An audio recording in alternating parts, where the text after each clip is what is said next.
Today we're making the Japanese ume braised chicken using the ume fruit inside this Japanese plum wine. Additionally, I'm gonna also introduce you to this umeshu and explain to you what it is, how it's made, or if you don't drink, make sure you stay to the end of the video where I teach you how to find a replacement of this type of ume fruit with other ume fruit products that you can easily get your hands on all across the country. Hi, if you're new here, welcome. This is Erica. I make kitchen trivia, short and Asian home cooking recipe on this channel, so if that interests you, please subscribe and keep watching. Now, what inspired me of doing this video today is because I have a great love to the Japanese plum wine, umeshu. I enjoy drinking it straight in cocktails or mixed with soda for a refreshing highball. If you're already familiar with this Japanese umeshu, you can skip to this timeline. But if not, let's start with talking about this amazing Japanese liqueur together.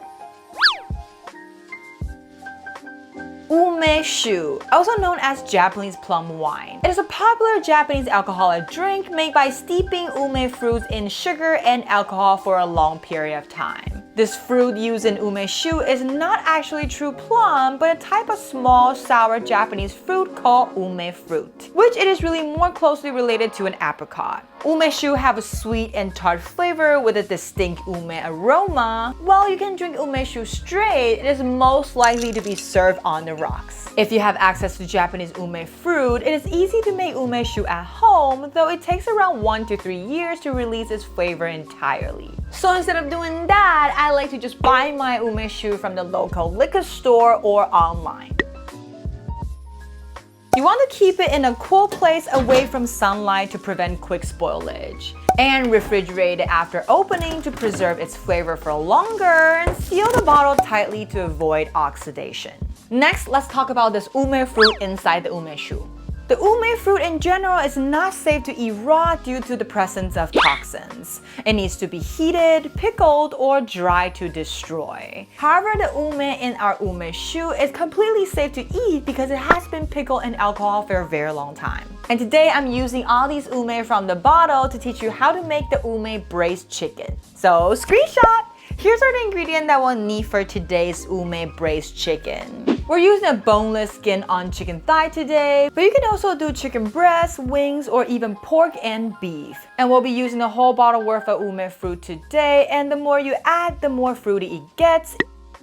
Pat dry the chicken and cut it into 1-inch dices. Season the chicken in a mixing bowl with some salt and plum wine, and then let it sit for 10 minutes.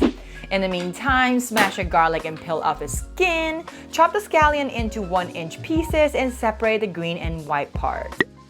Take out your wok or pan and place the chicken in it, skin side down. Turn the heat to medium and let it cook. I prefer not to add any oil when I'm cooking chicken with skins on because the skin already contains a lot of oil and it will be released once heated. So if I ever gonna add any oil, I will do it after the chicken is mostly cooked and only if it's necessary. Now the surface is mostly cooked, you can add in your garlic and scallion white. Now you can smell the aroma, sprinkle some sugar on top of the chicken and stir until it dissolves. Sugar can not only give the dish some extra sweetness, but also give it that shiny look and make it look appetizing.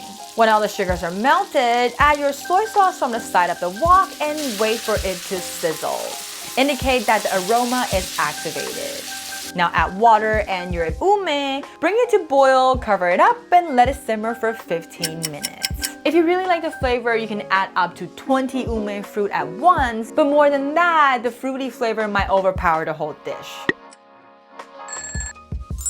Oh, it smells so good! Smash the ume open to release its flavor, increase the heat and cook until the sauce thickens. Add in your green scallion, mix, sprinkle some sesame seeds on top, and done! The Japanese ume braised chicken is ready. If you love drinking umeshu like me, this is a dish that you have to give it a try. Oh right, and if you don't drink, there's a perfect thing to replace the ume in the umeshu, which is called umeboshi, the Japanese pickled ume. Umeboshi is a much more sour version of pickled ume. Instead of being pickled in liquor, it is salted. For this recipe, all you need is 1 umeboshi per 100 grams of chicken. Remember, umeboshi is very strong in flavor. And that's it for today. Now before you go, as usual, let's learn how to say umeboshi, which is the Japanese plum wine, in Mandarin Chinese. 美酒 Plum Wine 美酒. Thank you for watching to the end. Give this a video a thumbs up if you find it useful. And I make video on YouTube twice a week, so remember to hit that bell and you'll never miss out. And make sure you subscribe to my channel if you haven't already, and I'll see you in the next one. Bye!